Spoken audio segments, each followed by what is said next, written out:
Start. Hello students, how are you? Last So- video में हमने due to infinite long by electric field intensity find की थी। अब इसका नेक्स्ट टॉपिक है, that is a very important topic, electric field intensity due to uniformly charge infinite plane sheet. तो हमने ये प्लेन शीट ली है और इसको इनफाइनाइट शो किया है इस तरह से,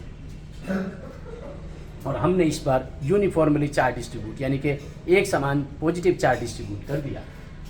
फिर हमने लिखा है let infinite plane sheet of surface charge density sigma and area of capital है। इसका एरिया कितना है? कैपिटल है, और इस पर चार्ज जो हमने डिस्ट्रीब्यूट किया है वो यूनिफॉर्मली है और उसकी चार्ज डेंसिटी है सिग्मा। फॉर एग्जाम्पल हमने ये कोई प्लेन शीट ले ली, इस प्लेन शीट पर जो इलेक्ट्रिक फील्ड की डायरेक्शन होगी वो इस तरह होगी, क्योंकि पॉजिटिव सिंगल चार्ज है तो इसके कैसे होगी? परपेंडिकुलर। तो यहाँ पर हमने शो किया है, ये जो आपकी इस तरह रखी हुई है इस तरह से है, तो इलेक्ट्रिक फील्ड ये होगा या ये होगा। तो हमने यहाँ पर इलेक्ट्रिक फील्ड दिखाया है, यहाँ पर भी दिखाया और यहाँ पर भी दिखाया। तीन सरफेस बनेंगे इसके, एक सरफेस ये बनेगा, एक सरफेस ये बनेगा और दूसरा सरफेस अपर या लोअर बनेगा। तो थ्री सरफेस हमने यूज किए हैं।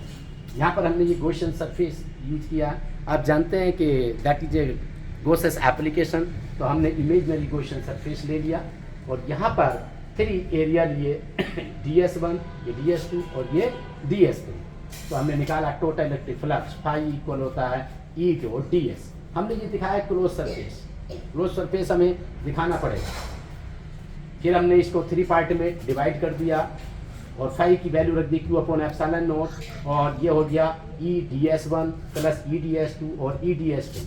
क्लोज सरफेस के अब थ्री सरफेस हो गए तो हमने क्लोज मार्क हटा दिया। फिर हमने A डॉट B का फॉर्मूला ओपन कर दिया। A डॉट B होता है AB cos थीटा। आप देख रहे हैं कि E और DS1 के बीच एंगल कितना है?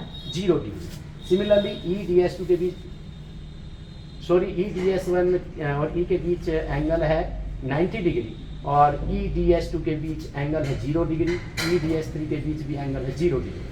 तब हमने ओपन किया EDS cos 90, S2 के कारण EDS cos 0, S3 के कारण EDS cos 0।